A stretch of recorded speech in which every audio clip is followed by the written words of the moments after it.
VSCC 24 news, सच के आगे कोई नहीं।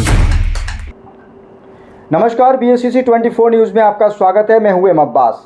मैनपुरी से बड़ी खबर सामने आ रही है, जहां एक वाहन धुलाई केंद्र की लापरवाही से एक स्कूली छात्रा की जान पर बनाई।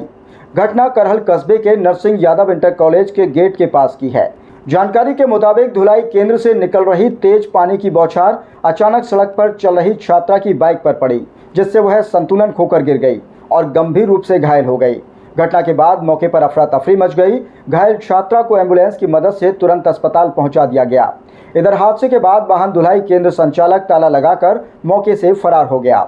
इस लापरवाही के खिलाफ कॉलेज के छात्र छात्राओं में आक्रोश फैल गया। सभी ने कॉलेज गेट पर नारेबाजी करते हुए जोरदार प्रदर्शन किया।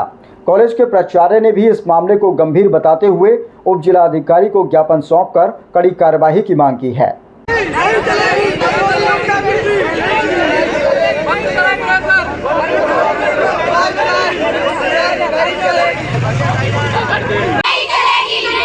बसों की गुंडागर्दी नहीं चलेगी, नहीं चलेगी, नहीं चलेगी। प्रेसरों की दुकान बंद करवाई जाए।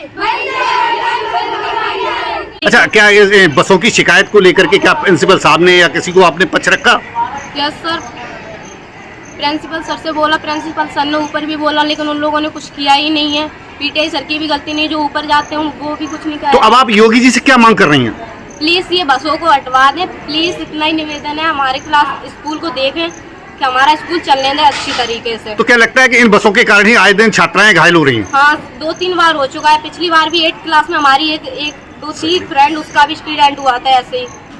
इन बसों की चक्कर में होता है। यहाँ लड़के भी खड़े हो जाते हैं, उधर से बस वो गाड़ी आ रही है, इधर से लड़कियां आ रही, तो पता ही नहीं चलता बस की वजह से किधर जाना है किधर नहीं। इसी तरीके क्या कहना चाह रहे हो? अरे नर्सिंग स्कूल के पास बस और ये प्रेशर की दुकान खुली है, वहाँ से प्रेशर से इधर पानी आता है और बस इधर खड़ी होती है उधर।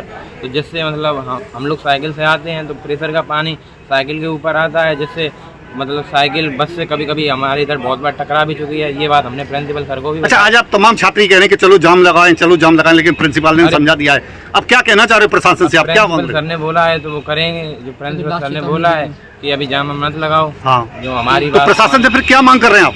प्रशासन से यही मांग कर रहे हैं कि अवैध रूप से ये चल रहा है सर। इससे बहुत प्रॉब्लम होती है स्कूल में, और सर इसके कारण ये बहुत पानी बर्बाद हो रहा है सर। और इसके स्कूल में दिक्कत होती है सर। जब हम निकलते हैं तो कई बार हम लोग बस से टकरा जाते हैं और बस खड़ी होती है और निकलने में प्रॉब्लम होती है। अच्छा, आज सारे लोग जाम लगाने के लिए निकले हैं गेट पे, लेकिन प्रिंसिपल साहब ने लौटा दिया है। क्या आश्वासन दिया उन्होंने? सर प्रिंसिपल सर ये बोल रहे हैं कि जाम मत लगाओ, इससे हमारा सर मना कर रहे हैं। हम लोग तो कह रहे हैं सर, प्रिंसिपल सर बोल रहे हैं कि अनुशासन से हमने बोला है सर, अनुशासन कुछ कर नहीं रही है सर। इसी कारण प्रिंसिपल सर रोक रहे हैं मतलब। अच्छा, जब प्रशासन नहीं कर रहा है तो योगी जी से क्या मांग कर रहे हैं? सर ये कर रहे हैं कि इसको अवैध रूप से प्रेशर चल रहा है, इसको बंद करवाइए और बस वालों से सर बोलिए इसकी रोड को खाली करवाइए सर। इससे हम लोगों को बहुत प्रॉब्लम होती है सर निकलने में। ये आ रही है कि सर गेट की दोनों तरफ एकदम दीवार से सटा के 2 इंच का भी फासला नहीं छोड़ते हैं। दोनों तरफ 10-10, 15-15 बसें लग जाती हैं अराजक टाइप की, जेसीबी लग जाती हैं, और सामने प्रेशर चल रहा है। तो जो प्रेशर में धुलवाने आता है वो गेट के सामने गाड़ी खड़ी कर देता है। अब सर ये भी नहीं देख रहे हैं कि छुट्टी हो रही, विद्यालय आने का समय होता है, जाने का समय होता है। अब हमारे यहाँ 7:30 से बच्चा 8, 8:30 बजे तक आता है। इधर 1:30 बजे से लेकर 2 बजे तक बच्चा बाहर जा रहा है। कोई ना स्पीड ब्रेकर बना हुआ है, ना वहाँ बैरियर लगा हुआ है। कई बार हम एप्लीकेशन भी दे चुके हैं, पुलिस से भी कह चुके हैं। अभी इधर एक वो दीवान। अच्छा, अभी तमाम छात्रों ने कहा हम इस घटना को लेकर जाम लगाएंगे, लेकिन वो कह रहे हैं कि हमें अध्यापकों ने रोक रखा है। उसके लिए क्या कहना चाहेंगे? सर ये बहुत जरूरी है। कम से कम 10-12 बच्चे हमारे यहाँ, कम से कम छात्र छात्राएं बहुत ज़्यादा उग्र हो जाते हैं, क्योंकि कोई कार्रवाई हम लोग नहीं कर पा रहे हैं। तो बच्चे कई बार काफ़ी बहुत दिनों से वो उग्र हो रहे हैं। हम उनको, हम और मेरा स्टाफ पूरा समझा रहा है कि बेटा हम कार्रवाई कर रहे हैं। प्रशासन से फिर क्या मांग कर रहे हैं? प्रशासन से सर ये मांग कर रहे हैं कि ये सामने जो हमारे प्रेशर बने हुए हैं, और सबसे ज़्यादा ये जो बसें हैं, जो सबसे ज़्यादा बसें हैं, अगल बगल जो नियंत्रित बसें लगी हैं, इनको रोका जाए। इस गेट से लेके उस गेट तक टेम्पो लगे हुए हैं, बसें लगी हुई हैं, और डेली एक्सीडेंट है। अगर सर इसमें कोई कार्रवाई हो रही है तो इसमें सारी जिम्मेदारी शासन की और इन बस वालों की हो।